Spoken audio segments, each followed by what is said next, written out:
Le 29 avril 2013, le ministre de la Défense Jean-Yves Le Drian s'est rendu à l'école militaire pour présenter le nouveau livre blanc aux armées. Le président de la République, chef des armées, a donc rendu public le nouveau livre blanc ce matin, après l'avoir approuvé en Conseil de défense. Ce sont ces priorités que je veux partager avec vous. Il fallait tirer les conséquences des bouleversements importants intervenus depuis 2008 dans notre environnement.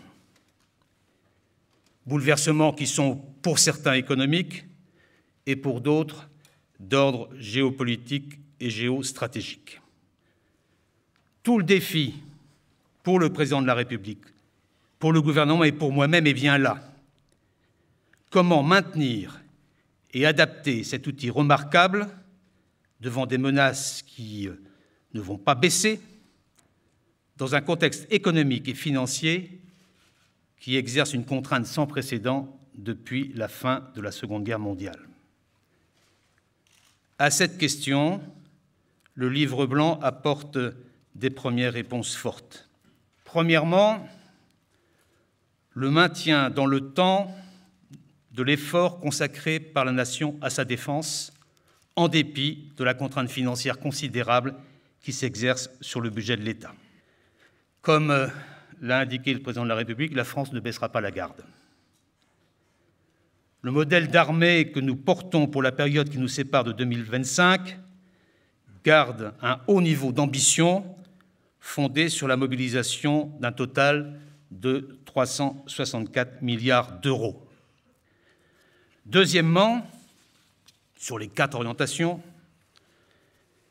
l'adoption d'un modèle d'armée efficient reposant sur une stratégie militaire renouvelée. Ce livre blanc dessine une stratégie générale caractérisée par une articulation nouvelle de 3 missions fondamentales: la protection de la France et des Français, la dissuasion nucléaire, l'intervention extérieure.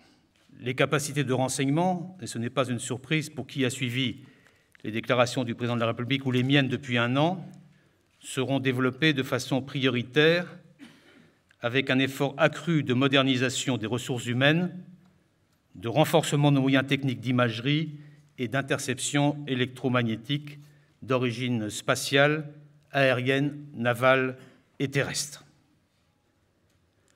Le modèle d'armée inclut pour la première fois des capacités de cyberdéfense militaire en relation étroite avec le renseignement et la planification défensive et offensive préparant ou accompagnant les opérations. Les forces spéciales seront renforcées dans leur effectif, dans leur commandement et dans leur articulation avec les services. J'en viens maintenant à la 3e orientation. La viabilité de ce modèle nécessite la prise en compte d'un impératif industriel. Le choix a été fait de préserver l'essentiel des secteurs industriels critiques qui font de notre base industrielle et technologique un instrument de la souveraineté et de l'autonomie stratégique de la France. J'engagerai moi-même, par ailleurs, une politique résolue de soutien à l'exportation de défense en recherchant des partenariats spécialement avec les pays désireux de nouer des relations stratégiques avec la France. Enfin, et c'est la 4e orientation, et l'industrie de défense m'y amène naturellement, la France doit tirer le meilleur parti pour sa défense de la construction européenne et de son insertion au sein d'alliances. La prise en compte des nouveaux contrats opérationnels approuvés par le président, l'impératif de la réduction des dépenses publiques et celui de la rationalisation de l'administration ont conduit ensemble à définir sur la durée une réduction d'environ 24 000 postes.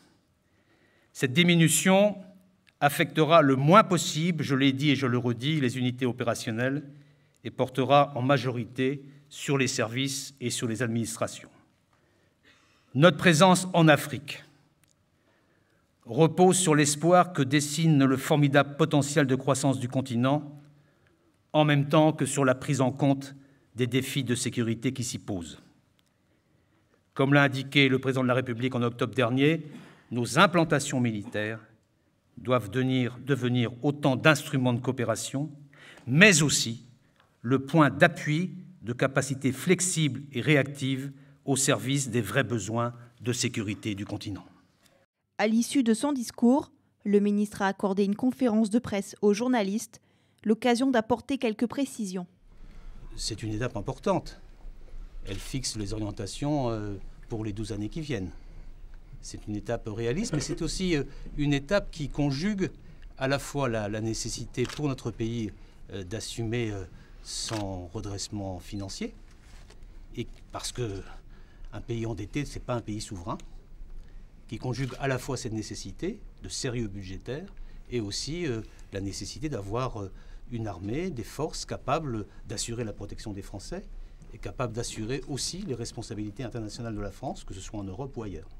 Si le livre blanc définit les nouvelles priorités stratégiques de la France, c'est la loi de programmation militaire pour les années 2014-2019 qui entérinera le projet.